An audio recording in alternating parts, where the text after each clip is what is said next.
feeling you? No. That nigga a munch. Nigga eat it, he ate it for lunch. Bitch, on my body, I get what I want. Like, you thought I was feeling you? No, I was feeling you. That nigga a munch. Nigga eat it, he ate it for lunch. Bitch, on my body, I get what I want. Shoot. My bad. Welcome back to. Yeah, shut up for a second. As I said, welcome to another stream. You know, it's big things. I wish I had someplace to place my phone so that it wasn't just lingering, but it is what it is. We got big things going, big things, and we got a lot to review. First, we got what? We got 17 videos, and then we have a Rico Nasty album for the first time in so long. Like, bro, when the last time?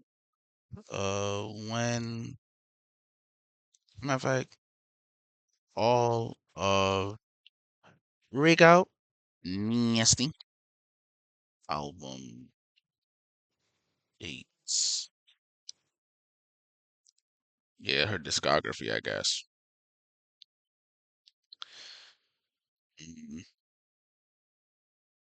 Of course, once she.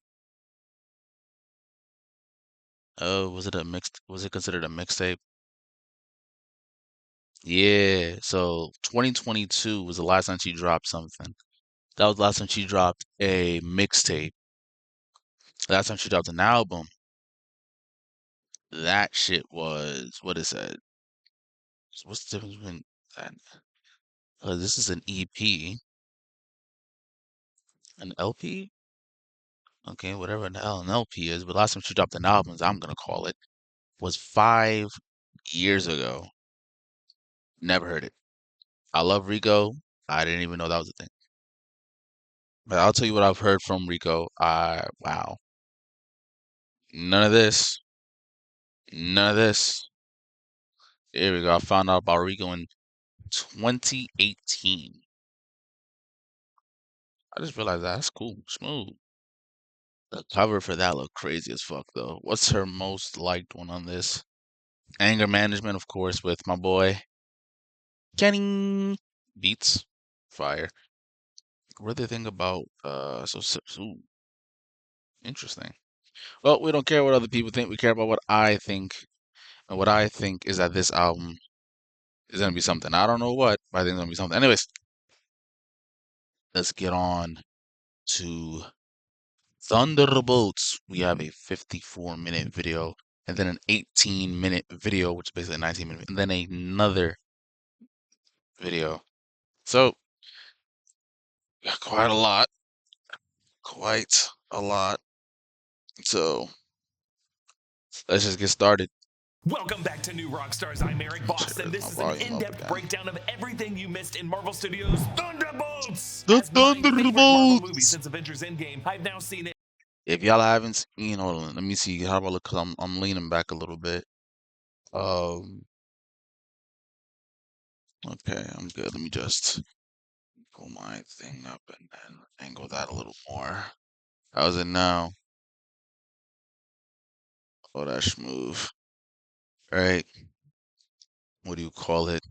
If y'all haven't seen the Thunderbolts, first of all, go see it. It's been 2 whole weeks. Y'all ain't got no excuse. All I'm gonna say, movie's 10 out of 10. Absolutely perfect, man. Absolutely perfect. But let's get back into And this. I've combed through every scene and found so many interesting details, Easter eggs, connections, and visual themes that collectively make this movie really great. And I am pumped to share with you what I found. And while I'm so grateful that you watch these New Rockstars videos, really the best way to support what we do here is to grab something from our merch store, nerdriot.shop, like one of our Thunderbolts surfaces of the rotating Marvel letters as usual, but quickly they're overtaken by shadow, which also silences the sounds of Michael Giacchino's Marvel Studios theme until we're left in silence with a let me just pause that for a second. How do I sound? Okay, just wanted to make sure that wasn't louder than me. Version of the studio logo, visually just want to make sure, and it's not. Will inflict in this story. But before we even get to that, if you look closely, the flashing comic images that we see that typically show Captain America, Iron Man, and others now show only Sentry Comics from a number of issues since its comic debut in 2000. There's the short-haired Ryan Topper Sentry from the recent. Sorry, just trying to get my angles of this thing all good. Oh shoot, wrong way. And right there should be good. All right.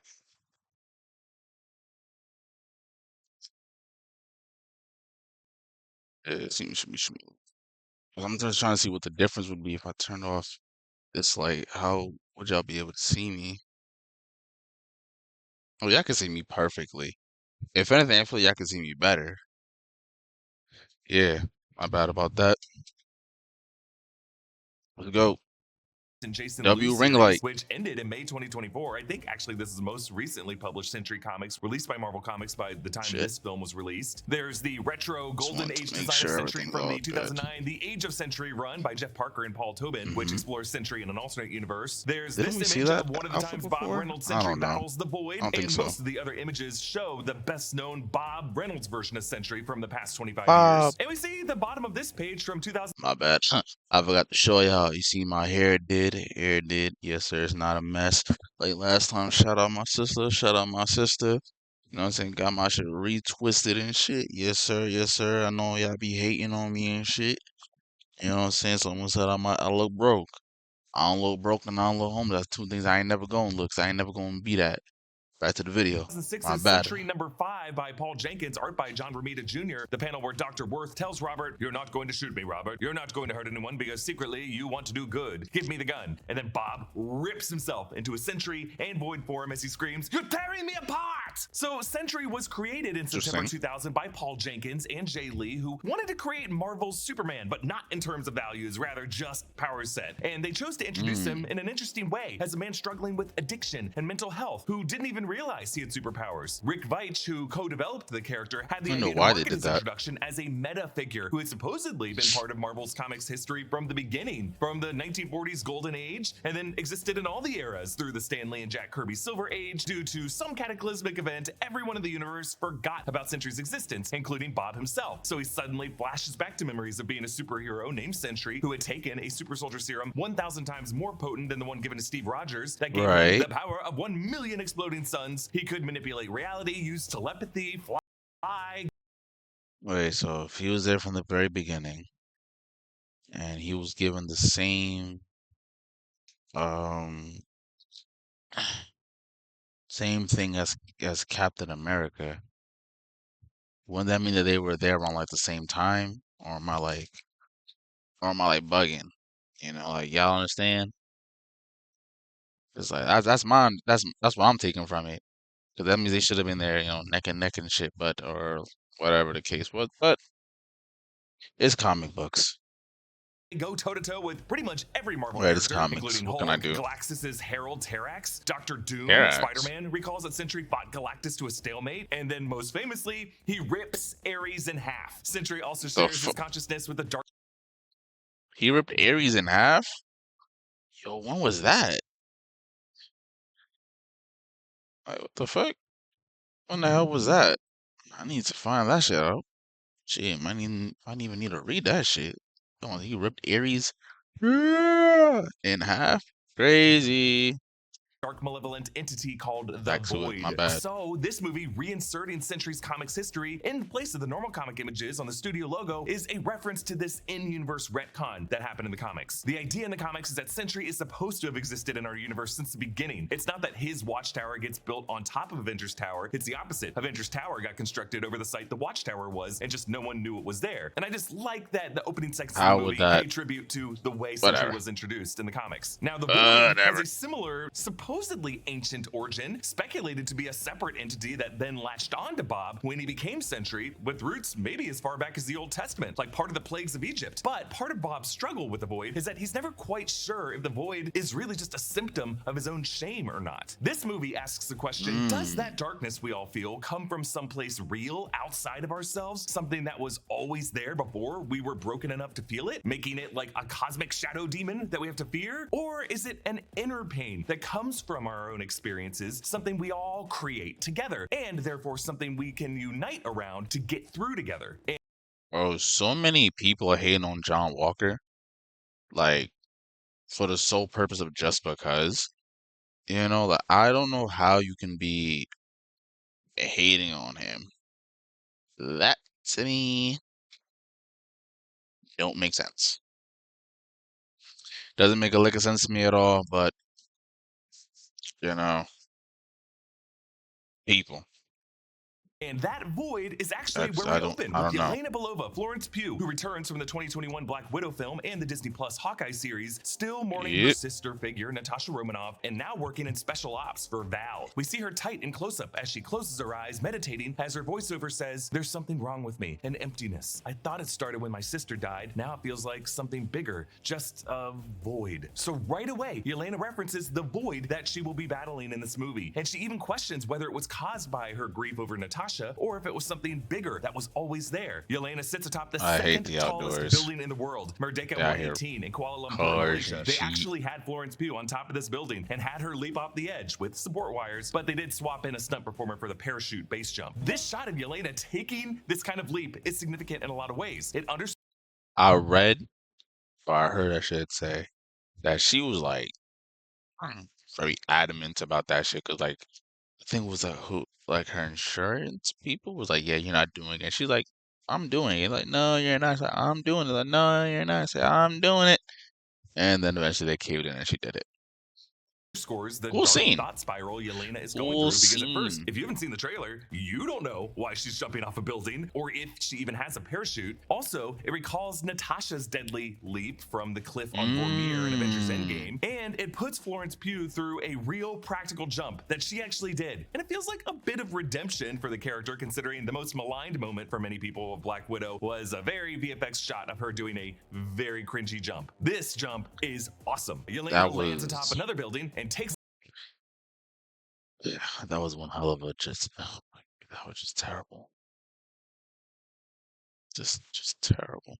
Down a guard in an Ox hat, OXE. This is the logo of Val's holding company, Ox Group. OXE was mentioned in recent comics. 2023's Thunderbolts Volume 5, Number 1 has a secretive group founded by a version of recent comics. 2023's The Winter Soldier. Who the fuck are you? Who the Wait a minute. Yeah, no, I don't know. Is Winter Soldier, Red Guardian, U.S. Agent, Rando, Shang-Chi, Yelena, Random. Thunderbolts Volume 5, Number 1 Just has a saying. secretive group founded by a version of Valentina Allegra de Fontaine that gives Bucky intel that he brings to Val to form a new Thunderbolts team. Beyond that, there's no real history to OXC in the comics, and the company might have just been created for this movie. It seems to be taking the place of Oscorp, the weapons company of Norman Osborn, who plays Val's role as a director of the Thunderbolts in the Dark Reign era of the comics, which started around 2009, which then leads to Dark Avengers. Norman Osborn and Oscorp, of course, are Sony properties as they're in the Spider-Man orbit.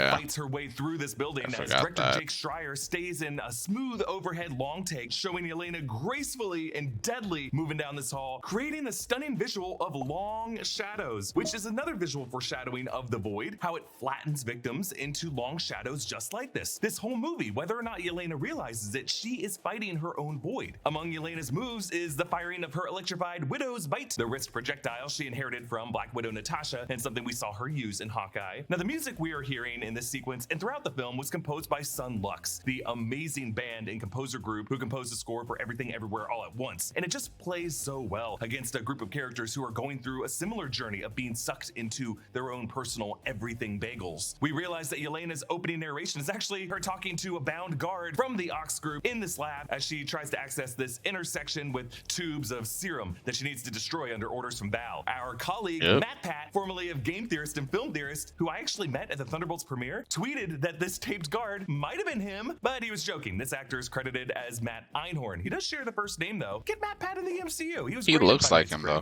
Yelena finds a guinea pig in this maze. Well, ever since Matt Pat left his channel, I have not seen a single video from them niggas. I don't know who's a host of that shit is. I ain't seen that shit, bro. And I wonder if this guinea pig might have been given any versions of the serum Bob received. The maze that the guinea pig has to navigate. Like they did in The Boys, where they had it on like the animals and shit. Interesting. I can't wait for The Boys next year. Oh my gosh, GTA 6, The Boys. Ooh. Sorry. mirrors the maze of shame rooms that they will have to navigate to the center of Bob's mind in the final act. Now, in the background on the far end of this room are the two Almost frozen knocked over shadows my of the light. first Ox group text that Bob/Sentry voided. They're just still there, floating behind Elena in a lot of these opening shots. And I like how she's just so dead inside and so focused on the mission that she doesn't even comment on the spooky shit that clearly went down here. But it tells us that Bob and Project Sentry were a recent breakthrough. And now that we've seen the movie, do these two guys ever get unvoided when the crisis That gets is a resolved very at good the end of question. the That is movie? a Do very they good wake question. up on a floor that's been blown up by Elena? Does Val's goon Holt wake up unvoided on a crashed helicopter? Or in the midair spot the moment he was voided? We're getting to some unblip logic here.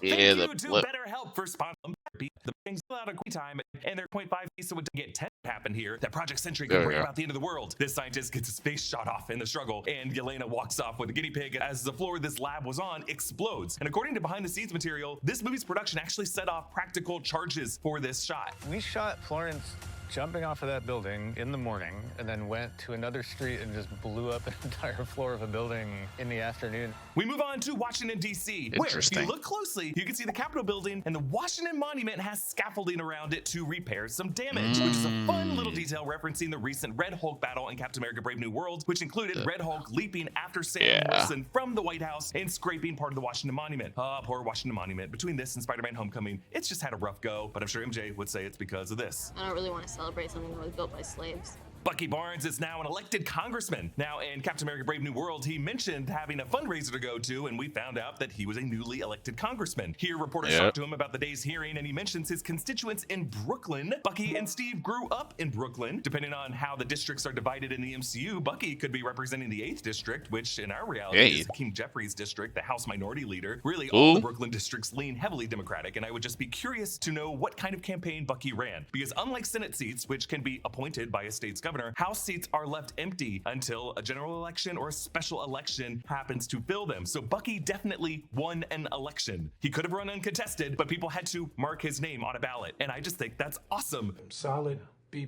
Because Bucky has never given any indication, as recently as the Falcon and the Winter Soldier, that he would ever want to seek public office. But since the Sokovia Accords have been repealed according to episode 8 of She-Hulk, and of course, since Bucky Barnes is a veteran That damn show.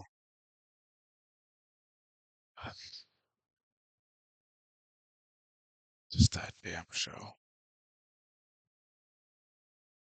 who fought alongside the Avengers in the Battle of Earth, I'm assuming there were some local leaders in Bucky's hometown neighborhood who urged him to run. Actor Wendell Pierce, who will also play Daily Planet editor Perry White in DC Studios Superman this summer, Sir, in this movie, Superman. Congressman Gary, the chairman on this hearing on articles of impeachment against Val, who we learned in Black Panther Wakanda Forever is the director of the CIA in the MCU. Val corrects Is there a Congressman reason why Gary she has on the white in her pronunciation of hair name. instead of It's the not purple? Fontaine, but DeFontaine, and mentions the Secretary of Defense as Anderson. So keeping track, the U.S. Secretary of State in the MCU is played by Toby Ziegler, actor Richard Schiff, and the Secretary of Defense is this guy, Anderson. And we have two ex-presidents that we know of, Thaddeus Ross, Harrison Ford, and recently James Ritson, played by Dermot Mulroney. Val's signature hair stripe color is now silver, and she wears a white suit, white being the I was gonna historic explain suffragette it. color worn by modern-day feminist politicians. Many have pointed out the visual similarity between her look and Tulsi Gabbard during her confirmation hearings in early 2025, but this scene was shot well before Gabbard was nominated to be part of Trump's administration, or before anyone knew how the 2024 election was going to play out. Gary says that before serving as the CIA director, Val chaired Ox Group, which answers some questions about why she recruited John Walker in The Falcon and the Winter Soldier and recruited Yelena as a Black Widow, but it does have us wondering about her marriage with Everett Ross, who's been part of the CIA. Like, was it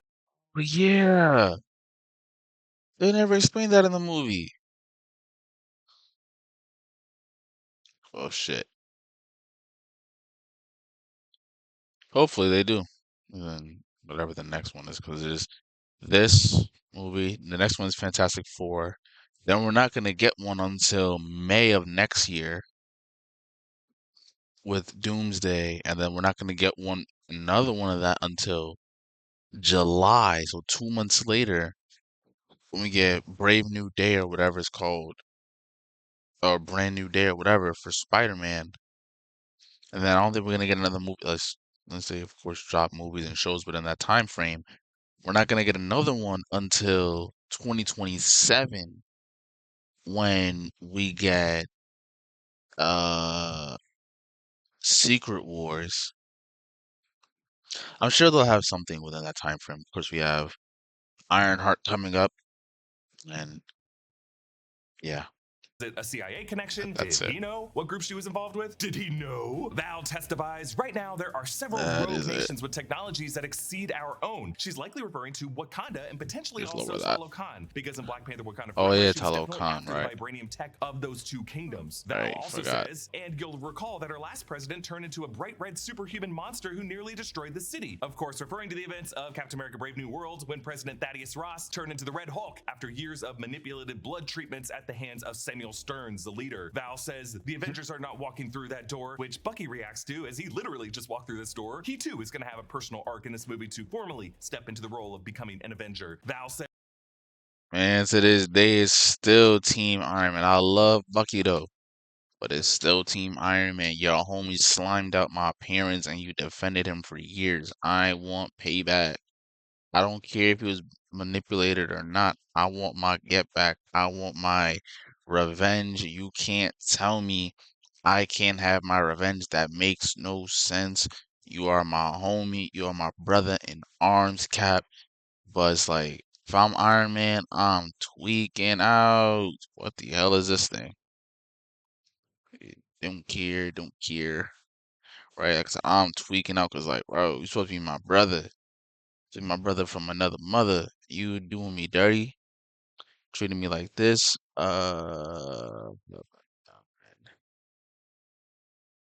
Just give me 1 second. You doing me like this? Oh, it was cool. Get that off my screen. What's going on my phone? Fuck. Sheesh.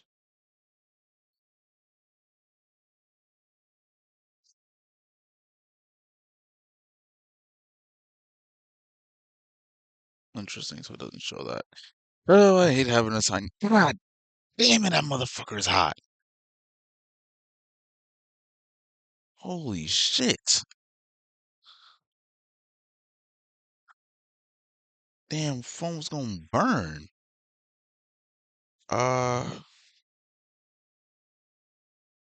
The fuck is all this shit? It's here, crowd events on their streams. Oh, no, no, but no third party, nothings. Okay. Anyways. Back to my phone, being on my thing so I can see, because I still have gotten too lazy that I haven't. Well, I wouldn't be able to see it anyways. I wouldn't be able to see it anyways. It really wouldn't matter. I just need to see, like, if someone says anything. the onus is on me, on us, the American government, to shield its citizens. And she emphasizes the word Shield. shield, I think, to also imply that there once was a government organization called shield Shield. that aimed to do exactly this. But since shield fell due to Hydra corruption and Captain America the Right. Winter Soldier, there really has been Still the best movie of all time. I don't give a damn. Argue with your mama, ho. Captain America, Winter Soldier. Matter of fact, hold on, because my phone low key in the way. Can't even put it on that shit. It's right here, right there. Like, come on now. Like, hey, don't blame me. He brought it up, though. He brought it up. He brought it up. I didn't bring it up. He did. And you can't talk about Captain America, Winter Soldier without this. Come on. Insight's launching in 60 Yeah, hours. this is- We're cutting it a little bit close here. I know. We'll use them to bypass the DNA scans and access the helicarriers directly. What? Are you crazy? Oh, why he That's look? a Who? terrible, terrible. I don't know who he look like, but fuck it. Hey, don't do the crime if you can't take the punishment. I tried to think of something I couldn't. Bro, it was cooking. It was cooking. Bro, I could just imagine how cool it must have been to see this shit in theaters opening day, bro. It's 2014. photo. So right now, 10 years ago, I was 11 when this shit came out. My parents was not gonna let me go see nothing like this. If I could just erase all the Marvel movies from my mind so I could rewatch them, bro, I would. No glaze. No glaze.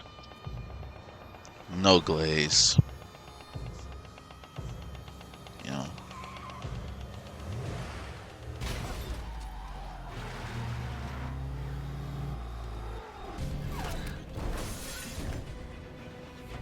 Oh my gosh.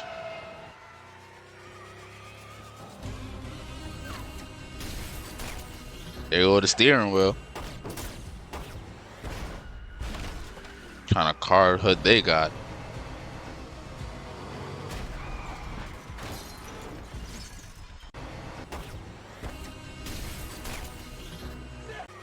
Hold on.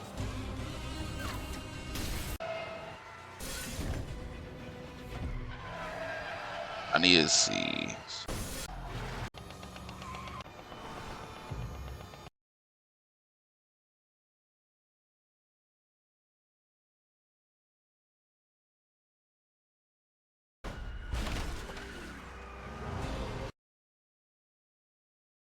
That's a different actor.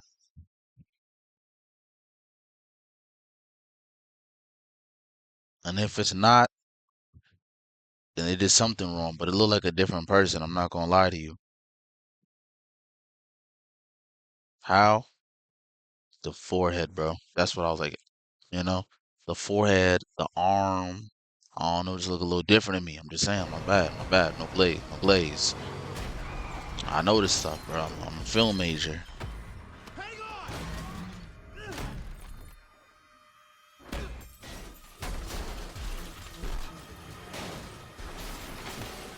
How many times do you think they have to go through? How many cars do you think they went through to do this shit? Damn, feel bad for Falcon.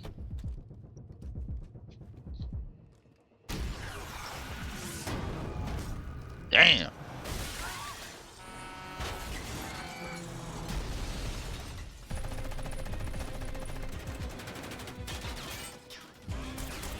Like, oh my gosh, you just wrecked a regular civilian. I'd be so grateful if I'm on the other side of the street, bro.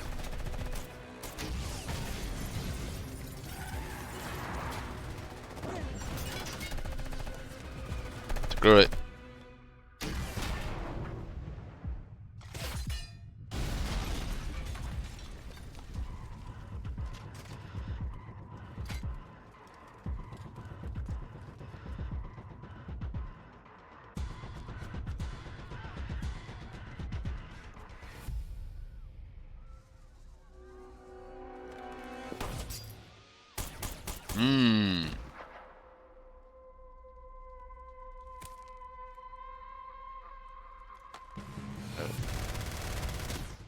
It's nothing but anger. Nothing but anger behind them eyes, boy. Nothing but anger and frustration. Ah, I looked at the highway scene. Fuck. That's a 5-minute thing. No wonder I wasn't gonna look at that shit. What the fuck? 5 minutes? Maybe another time. Maybe another. Oh. Mode response to 7 minutes integration. Anyways.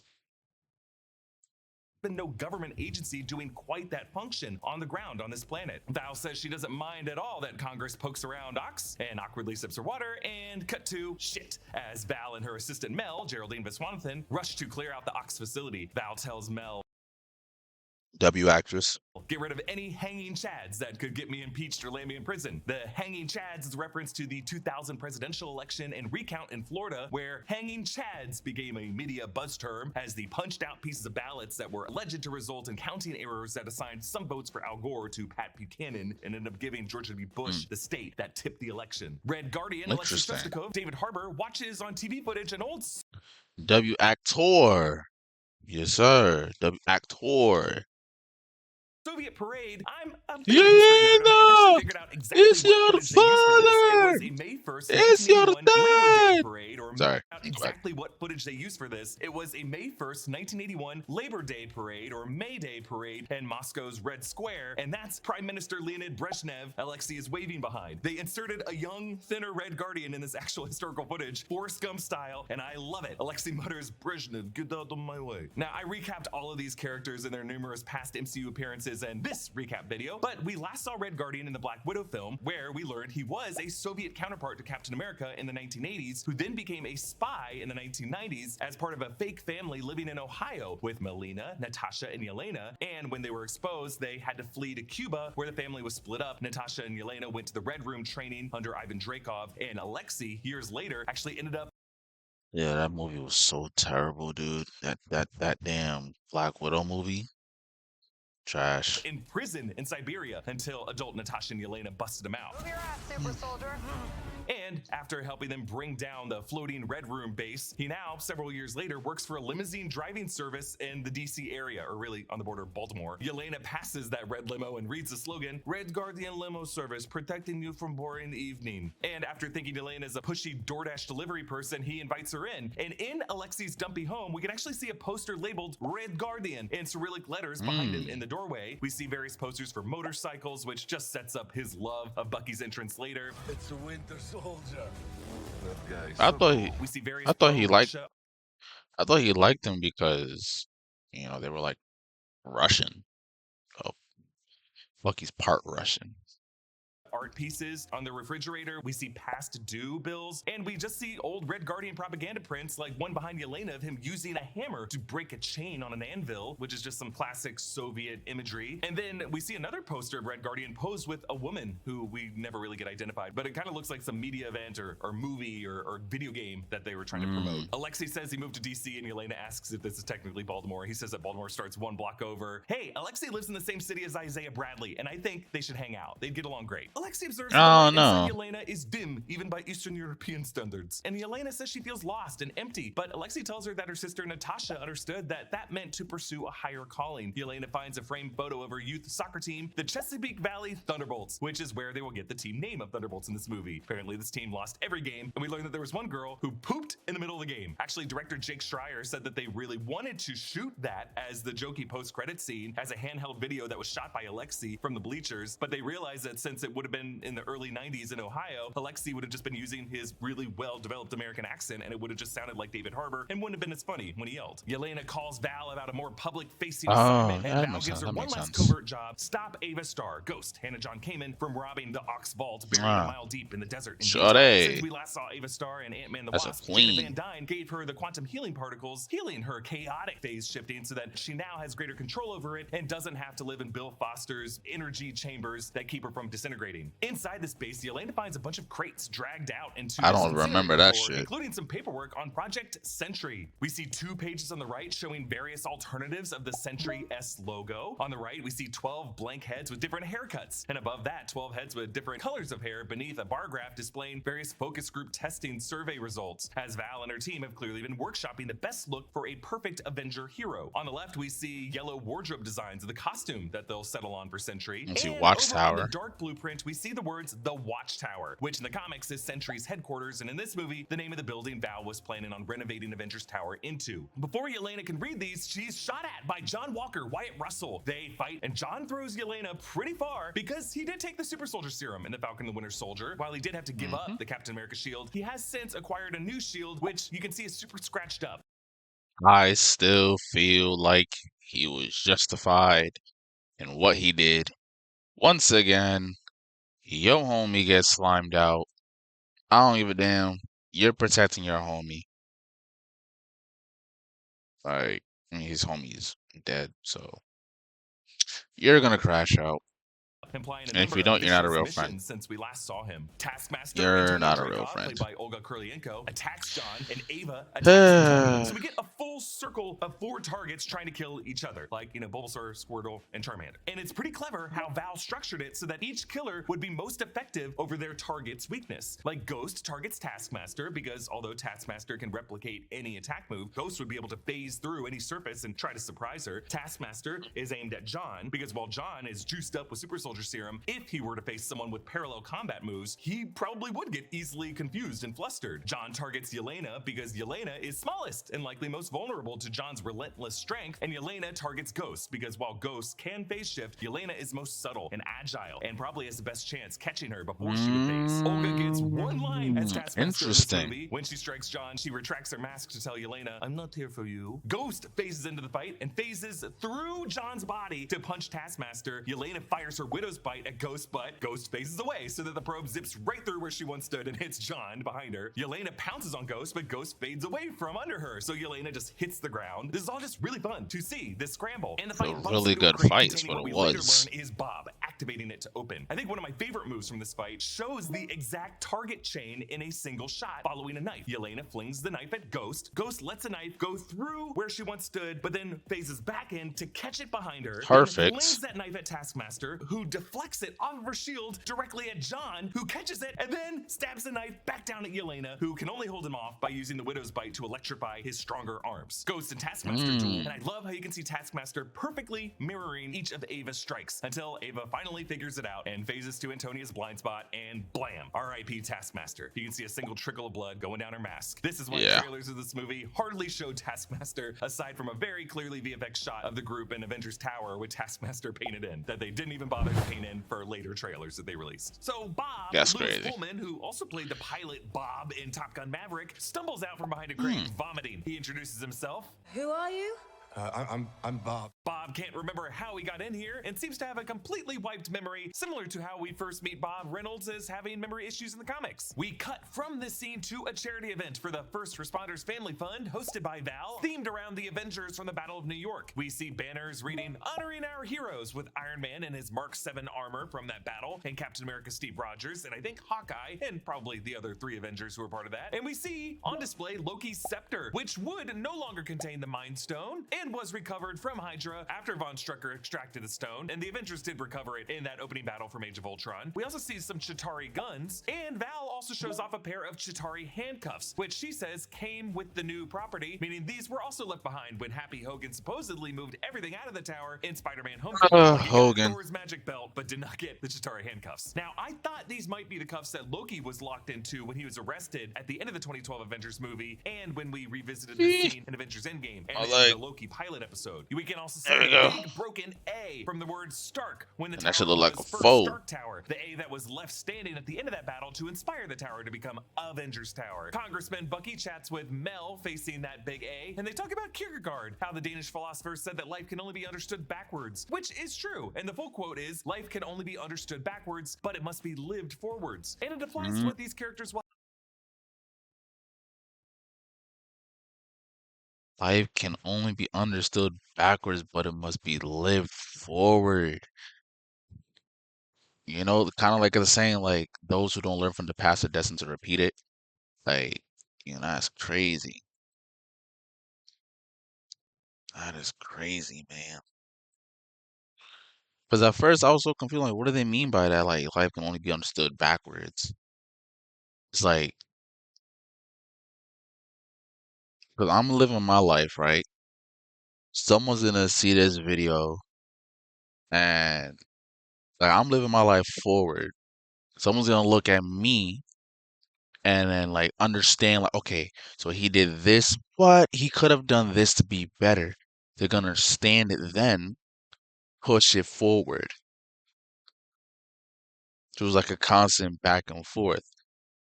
Kai started streaming university, moving forward, and he's bringing people with him. If one of those many people who are accepted, which everyone who was, congratulations to you, or I should say congratulations to you. I was looking at my phone, sorry. Congratulations to you, right? To those who make it forward, they're gonna look back at it and they're going to understand the opportunity that they were given, all that stuff, and they're gonna do it again, right? They're gonna inspire someone who's gonna be a constant just back and forth. I do my thing, you see me, you see what I did wrong, you do what I did, but better. You go along. There's a big old triangle. Niggas was smart back then.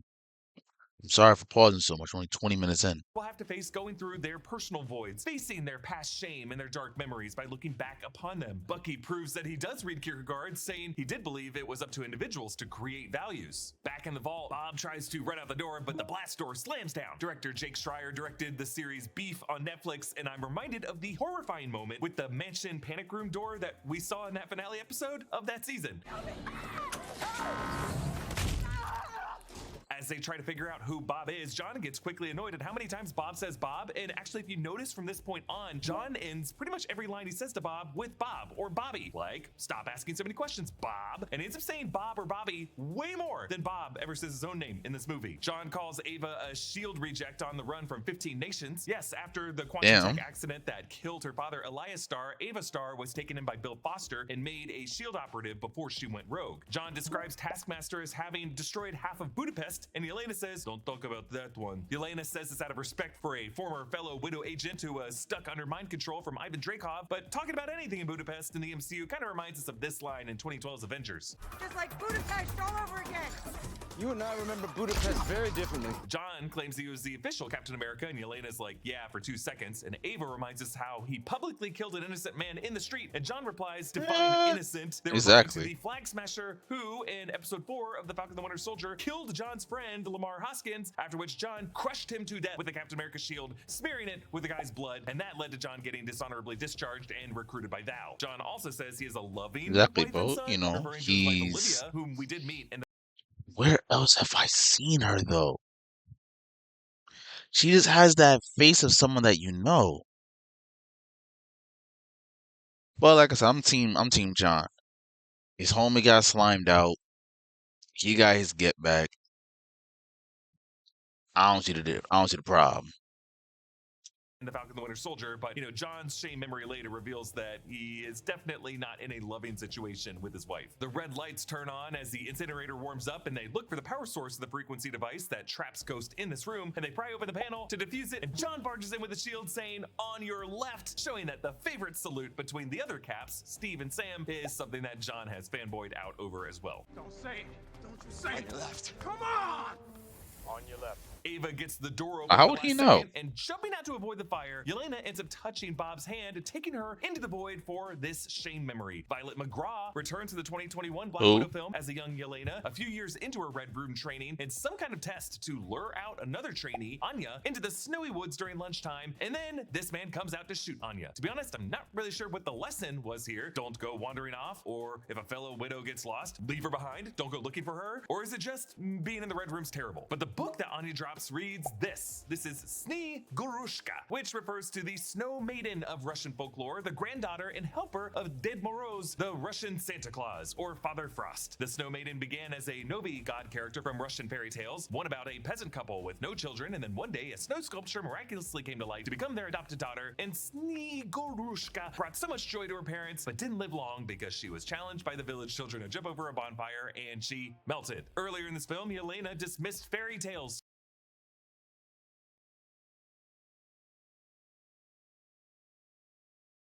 Okay. That's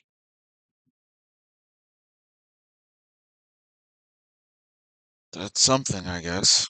To Alexei, maybe because she feels like the Snigurushka who melted before she could bring any real joy to anyone. Or maybe this reflects how she chose to be the goalie of the Thunderbolts soccer team, the kind of sacrificial figure who jumps on the grenade. I also enjoy how this movie sort of makes Alexei the Russian Santa Claus, dressed in red and white, with a big old beard, driving a kind of sleigh, who is even called Santa by Val later in the movie. Who is this old Santa?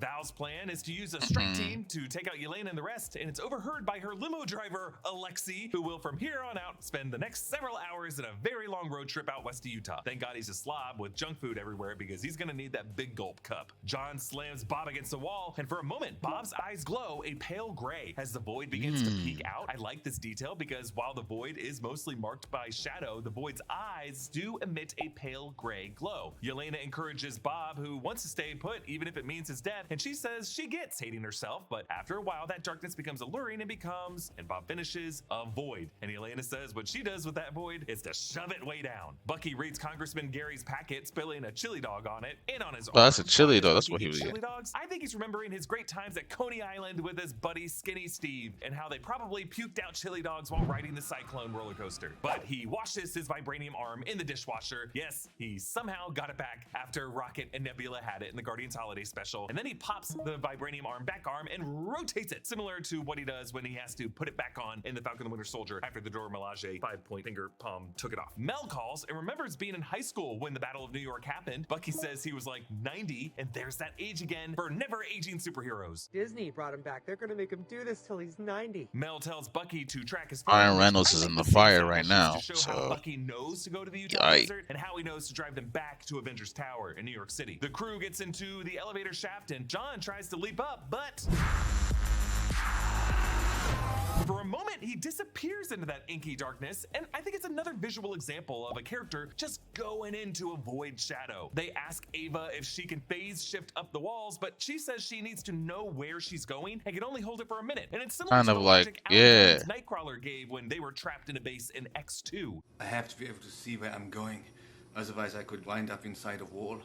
Isn't it great that we're gonna get that guy back in Avengers Doomsday? Bob proposes they inch up the shaft, back to back to back to back. And from above and below, they form the shape of an asterisk, which is just fun. Remember, Val said that this vault was a mile down, so that's gonna be a long way to inch back up. Probably about as long as it's gonna take Alexi to drive out to Utah. Mel shares with Val Bob's personnel records, and on this screen, you can actually see some interesting details. Reynolds, Robert, biography, earliest available hospital records indicate Robert Bob Reynolds was a victim of domestic abuse throughout his childhood. There are no records of criminal charges filed in relation to these reports. Following a car accident, Reynolds was addicted to orally administered morphine during middle school, but was able to finish 8th grade before ultimately dropping out less than a year into high school. He has a history of drug-related arrests for nonviolent crimes, including breaking and entering, larceny, and burglary. And it lists his hometown as Sarasota Springs, Florida, and we see Bob's mugshot from when he would have been a teenager. I don't know many people from Sarasota Springs, but I can tell you, a lot of people are addicted to meth. The crew realizes they have no good way to get from their current position to the upper level. Bob mutters to himself, always making things worse. This we will later see is what his mom would say to him when he would try to intervene when the dad was abusing her. John snatches Yelena's baton and makes an executive decision, pushing off, dooming all of them to die, but Yelena instinctively latches her cable to Bob, who sneezes. When Bob and John touch hands, John is taken to his shame memory, a scene that really struck me as a parent who has occasionally found myself doom scrolling while I was with my kid. John reads an article that uses a photo of John Walker from the end of the first episode of The Falcon and the Winter Soldier when he was first given the shield. And this article reads, Fall of a Hero, the John Walker story. Few have fallen further from grace than the putative heir to the mantle of Captain America, John Walker. Not long ago, Walker was thrust into the public consciousness with all the fanfare Washington could muster. And we see a story by Rory Bruin, and Rory Bruin is an art director on this movie. He previously worked on Christopher Nolan's Tenet. The story of what went wrong starts long before his unveiling just a few short years ago. While no one could doubt that the boots of Steve Rogers were big ones to fill by any man's standards, Walker did seem to fit the bill, a decorated combat veteran from the Army Rangers, and then it gets cut off. When John comes out of this shame vision, he turns back to look down the deep pit of the elevator shaft as if he kind of looks ready to jump, or at least considering it for a beat too long, like Yelena's self-destructive leap that opened this movie. Bob tells him that when he was younger, he worked a summer job as a meth-addicted sign-twirling chicken, setting up the crazy moment in one of his void shame rooms. Later, Val and her commander, Holt, send in a strike team. Man, what a movie. Where he reveals what a the medical movie. trial with Ox to try to make something better of himself, saying that he had always had these episodes since he was a kid, with a high and then a big low followed by a blank. And later we can infer that these might have started by witnessing his father's abuse, but it's just murky enough to imply that the void might have always existed in him. Yelena fights through the strike team, tying Bob to herself with a fire hose to keep him from helping. It's kind of sets up how these two will be tethered together around the neck in Bob's attic in the void later, and how at the end of the movie, Yelena just knows that because the void was never purely extracted from him, she's just gonna have to stay close to him. Yelena directs Bob's gun to fire at John.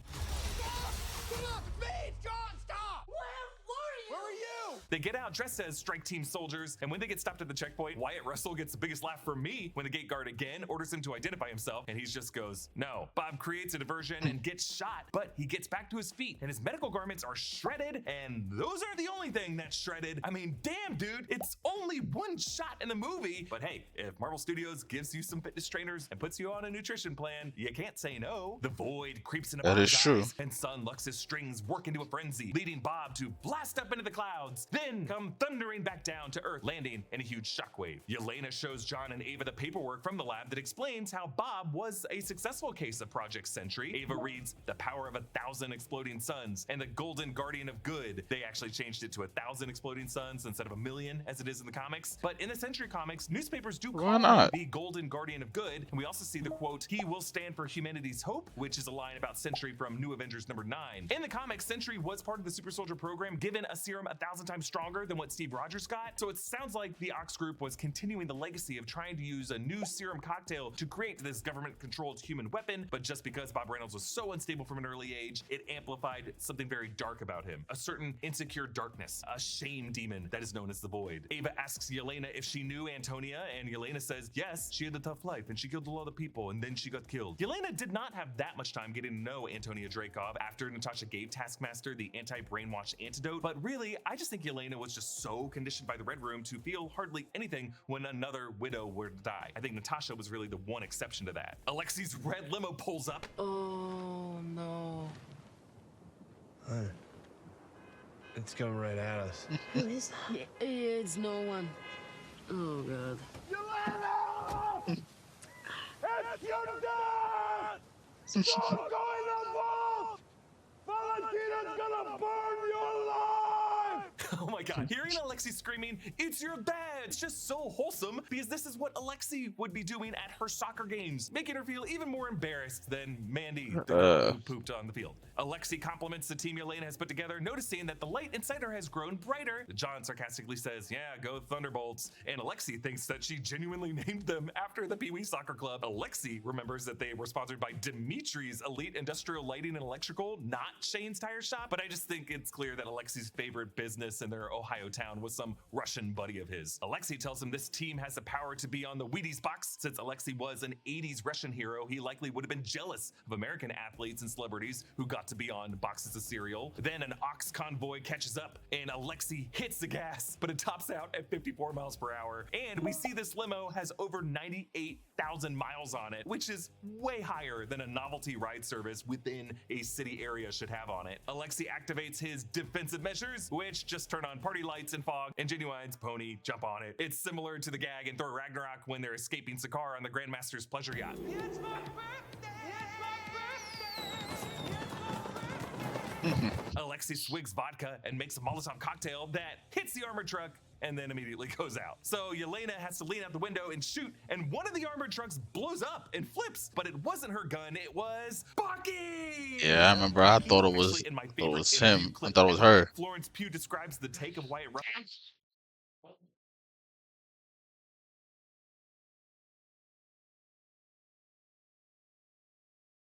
Or the cyclists. Is that Bucky? Actually, in my favorite interview clip ever, Florence Pugh describes the take of Wyatt Russell. We did a take where Wyatt turned around and went, Bucky!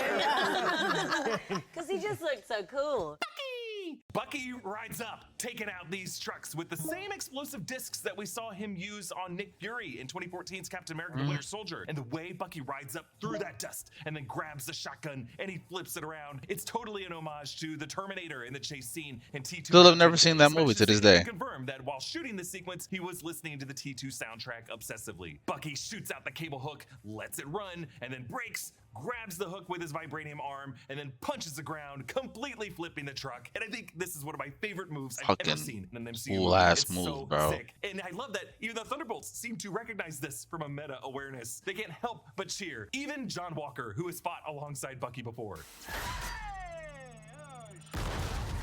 Val Val and Mel return to the Watchtower, the existing structure of Avengers Tower is still there, even with the additional penthouse structure beyond the landing pad for the Quinjet that was added for Avengers Age of Ultron. But Ox has now built over it a new black facade that, if it were ever completed, would change its silhouette in the skyline, which makes it overall look like the comic depictions in which Sentry's hidden Watchtower was kind of enveloping Avengers Tower. Val meets with Bob and places his S belt buckle on the table. She brings up his family history and touches his hand, and then we're taken to Valentina's shame memory, the day when, as a girl in Italy, she accidentally told a man in town where she and her father lived, and then that man showed up to their home. Which was a dumbass thing to do, by the way. Never let nobody know where you live, kids. Never.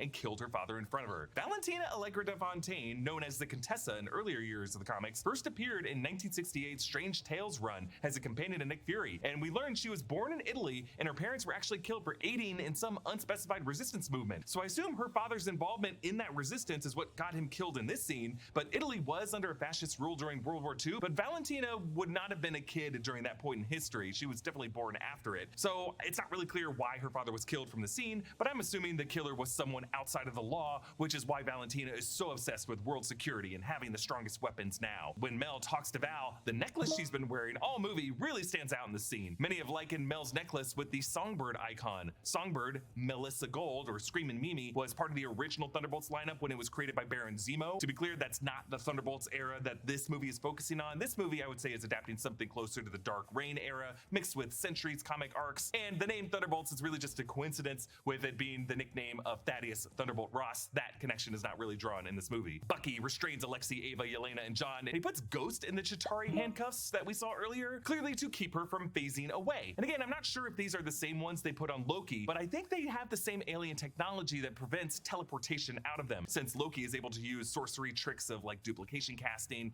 and a similar type of teleportation. That's not exactly the same thing, but you can imagine there would be certain technology that would just keep slippery people like this restrained. Bucky realizes he has a team of heroes who actually can help stop Val in New York City after his call with Mel, and he gives a pretty No. Don't skip over it.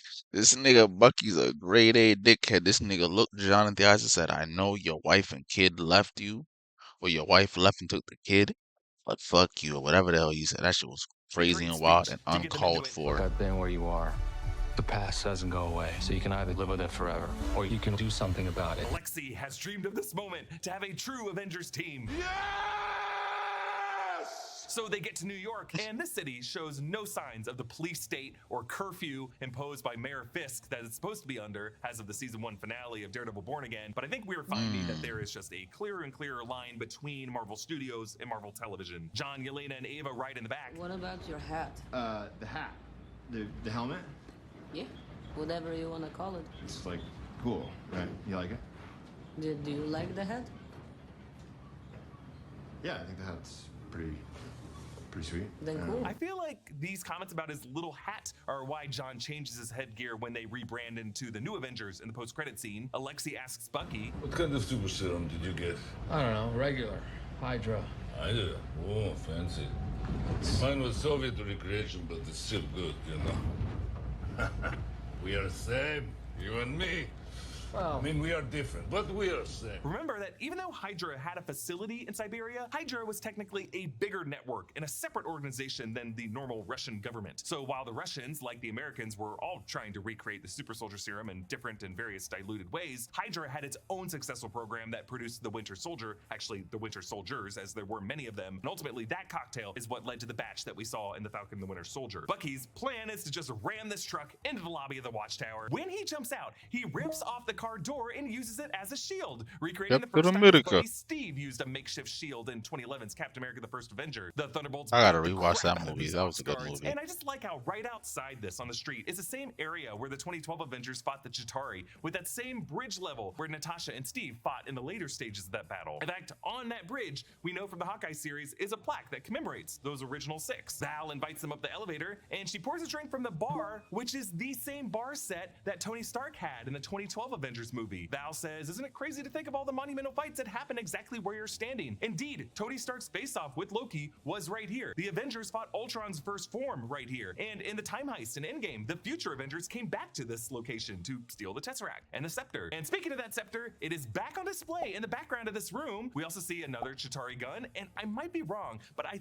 think we see Coulson's destroyer armor prototype gun in these display cases. Val taunts them, calling John Junior Varsity Captain America, and I think he takes more offense to just Junior Varsity because we know he played on a football team and probably was varsity. She says Bucky has survived less than half a congressional term. I suppose she assumes he's gonna die or at least have to resign, and she calls Alexei an old Santa, but really she's just trying to get them to be violent with her to incite Sentry to overreact because she invites Bob down, and he's got a new look as Sentry. And damn, it's pretty comic accurate, down to the hair. This casting was great. The golden suit he wears actually looks like it's made of the same fabric that they use on Anthony Starr as Homelander in The Boys. And I don't think that was an accident because Sentry is the same kind of lab-grown, perfect superhero with a hair trigger mental health imbalance. Val says that he's stronger than all the Avengers rolled into one, and soon he'll be known as Earth's Mightiest Hero, taking the Avengers' classic moniker of Earth's Mightiest Heroes and making it singular. Val orders Sentry to take down this violent group of criminals, as she calls them. It leads to a big fight. Yelena tries to back out, but it's too late. Sentry throws Alexei out the window, and then he yanks him back into the bar. Sentry folds John's shield into a taco. Bucky tries to stab him, and Bucky even does his signature badass move of dropping the knife from one hand to the other that we saw in Captain America. That's what I'm trying to show y'all. And Sentry punches him up and then tries to catch him to hit him again. He sees Ghost phasing around him, and then no look grabs her throat, and for a second I thought he was gonna go Omni-Man on her. Then I remembered that he's just pulling his punches to try not to kill them. He catches Bucky's punch and then superheats the arm and yanks it off. The Thunderbolts retreat, but Bob holds back. The Thunderbolts regroup outside on the sidewalk. Yelena in particular insults the others, saying, I suck, I'm terrible, we're all terrible. And in this moment, there's an extra as a New Yorker passing her on a sidewalk and gives her the funniest look, like extra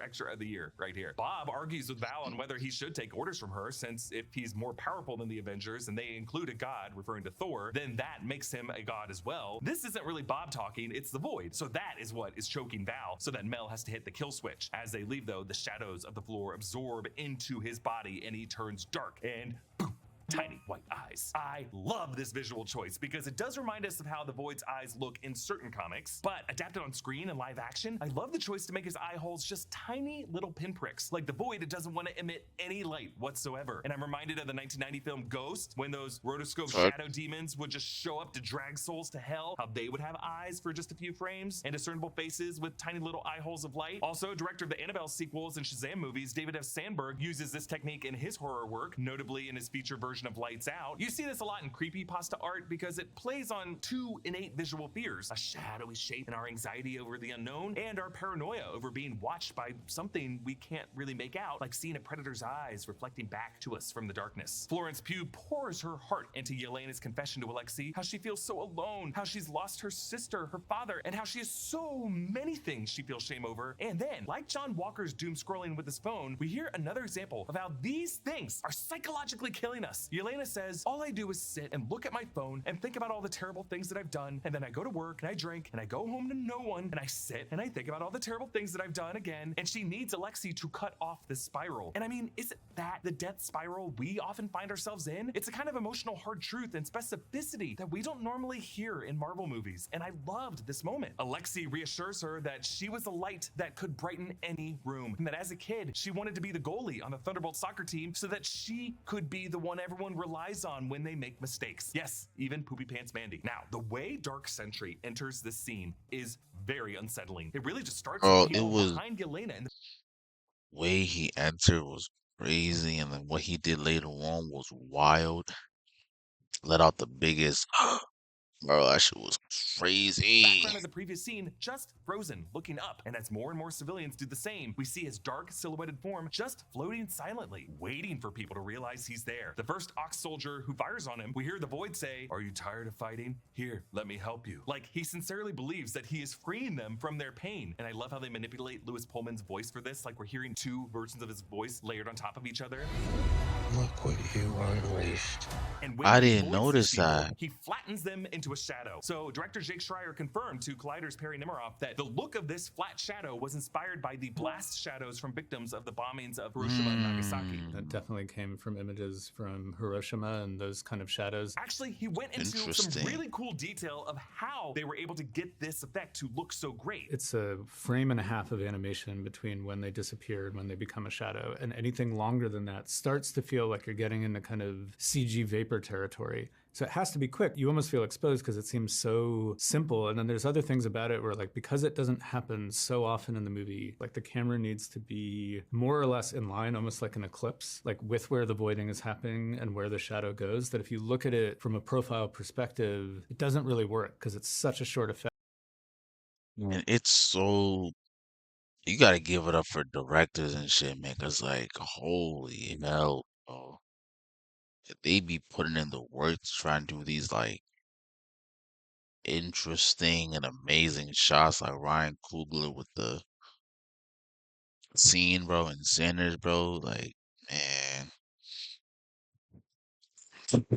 man, I love movies. Fact. I love to hear Schreier talking through this. And thank you, Perry, for asking about this. Like, you could see this creative thought playing out on screen. And it's why the voiding is so scary, because it happens fast, 1.5 frames exactly, with little warning. And because it happens toward us or away from us, never in profile, it's like we are witnessing an eclipse and light is being denied to us. And we feel like it's both an innate terror of being draped in shadow and the extensions of the void's fingers reaching out toward you. Holt and his helicopter pilot are among the first to get voided, resulting in a crash into the scaffolding and raining debris. So the Thunderbolts string into action. Yelena sees a crashing truck and calls Dad! And she jumps to Alexei, who springboard launches her toward the truck to save someone. This is the same move her sister Natasha did with Alexei's American counterpart Steve Rogers in this same location in the Battle of New York in the 2012 Avengers film, and I loved seeing this awesome assist coming back. The truck hits a news van, sending it rolling into two more people, and Bucky jumps in using its arm to bounce the truck out of harm's way. And when the second helicopter crashes, Ghost phases in to push a guy out of the way, phasing out to let the fiery wreckage move through her. And as one huge piece of rubble nearly crushes a woman, John redeems his selfish move in the elevator shaft earlier when he freed the pressure against his back to now be the one hero using that same back to push against the rubble, despite not being able to hold it alone. And now the other Thunderbolts come to his aid. And the applause they get isn't just for these individual saves, but I think the people around are just happy to see them working together on something. Like, they are just inspired to see heroes cooperating in addition to just saving people. Val clocks this, and you can see her already getting ideas here. Alexei saves a little girl in overalls, which must feel like a big win for a girl dad like him, but then immediately, poof,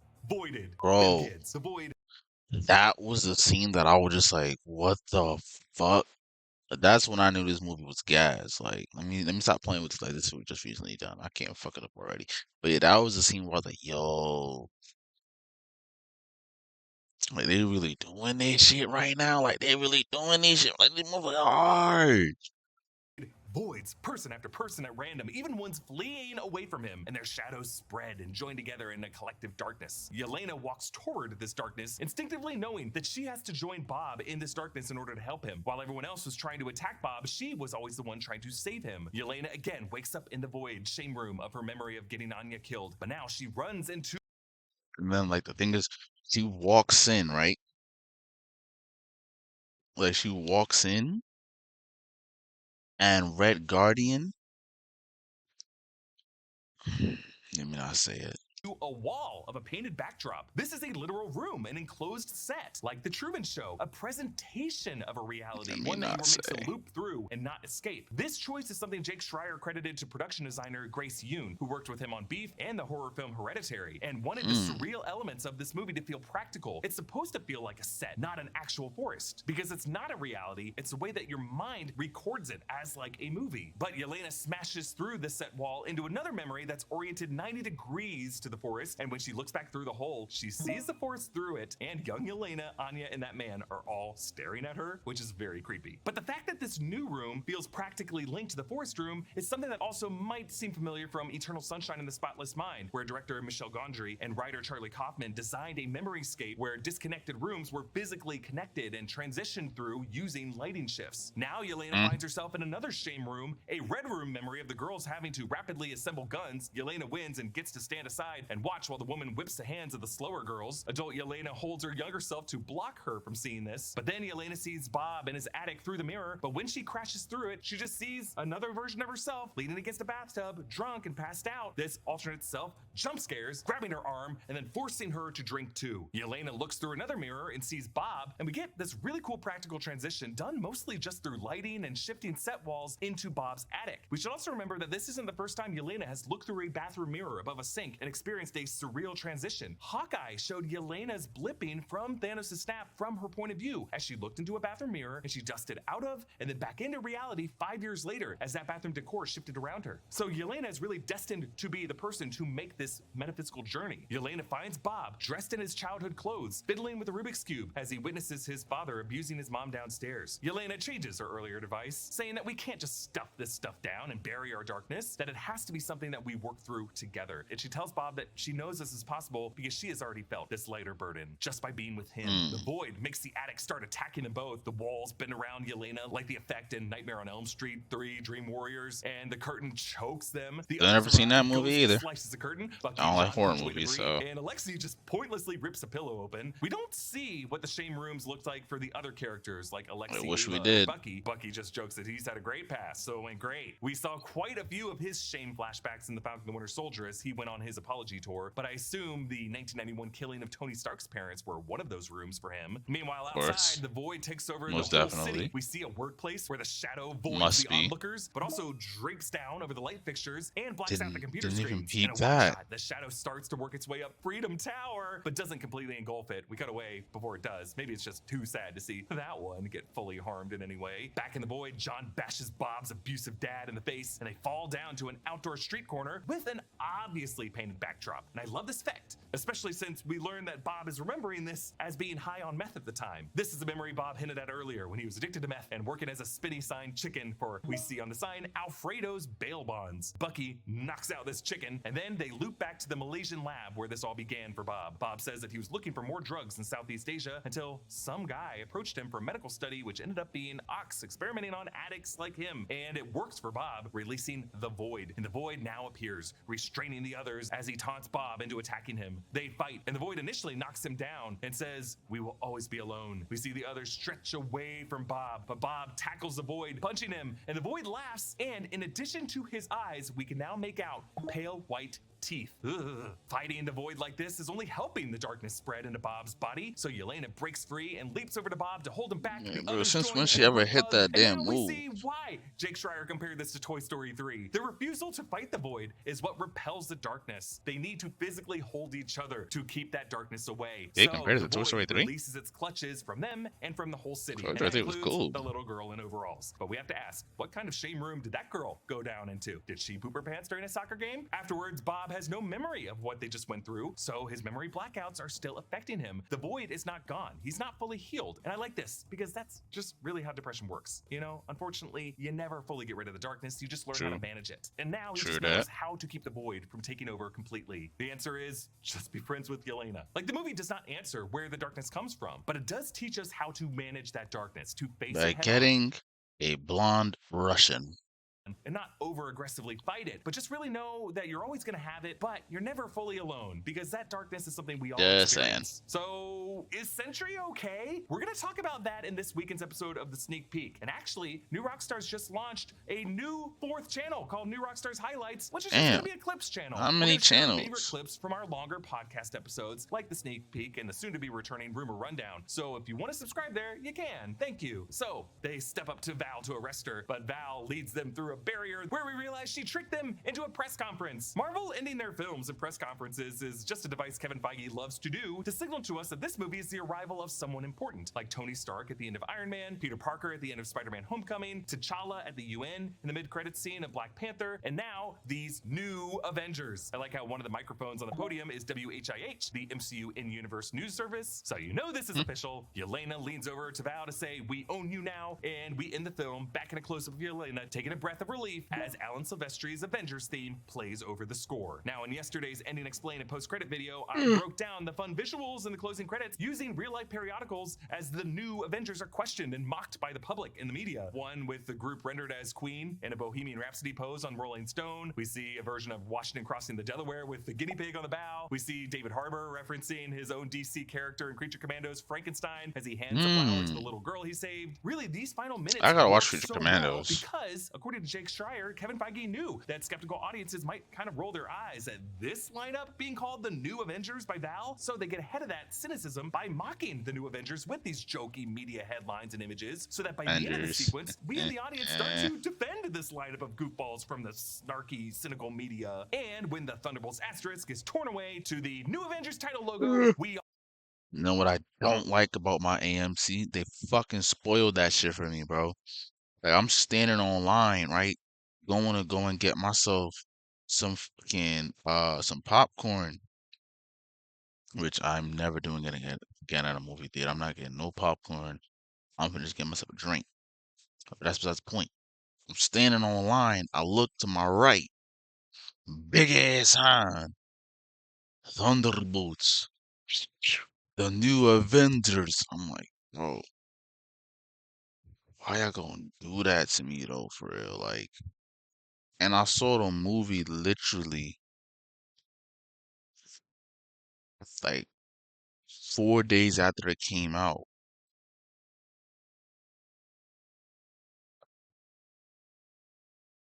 I couldn't wait like 2 weeks. all cheer. And that takes us right into two great post-credit scenes, the second of which was directed by the Russo brothers and seamlessly assimilates the New Avengers into the same MCU of Avengers Doomsday as they become the welcome party to the Fantastic Four. So while overall the Thunderbolts Oh wow, so was he just emotionally spoils that heavy for you in this exploration film. of That's mental health, crazy. got a lot of great character moments and laughs along the way, it does end with this additional layer of a familiar Avengers level crisis. And a few final details in the post-credit scene: the red star on Bucky's sleeve, in addition to recalling his red star on his original Winter Soldier arm, also has the segmented form of the star that we see on Sam Wilson's Captain America shield, which is just a nice detail. Also, the sponsors on Alexi's New Avengers tracksuit are all real-life brands who have done product integrations with Marvel Studios. You may remember Peloton as the product placement when President Ross was working out on Air Force One in Brave New World, and you gotta remember the crazy Tide commercials for that movie. And the book that Bob is reading is Rick Rubin's The Creative Act, A Way of Being, which shows that Bob is working on his mental health in whatever proactive way he can. I hope Bucky doesn't let this guy read Kierkegaard. It'll just bum him out and give him some wrong ideas about moral philosophy. And Yelena mentioning that they weren't looped in on the space crisis suggests that Nick Fury, head of Saber, might be giving his intel to Sam's Avengers, which I assume Carol Danvers is a part of. But I Please get that woman off my screen. And the Fantastic Four and Doomsday and yesterday's video. Oh. That was a good clip. That was a good video. Good video. 領域展開無料空所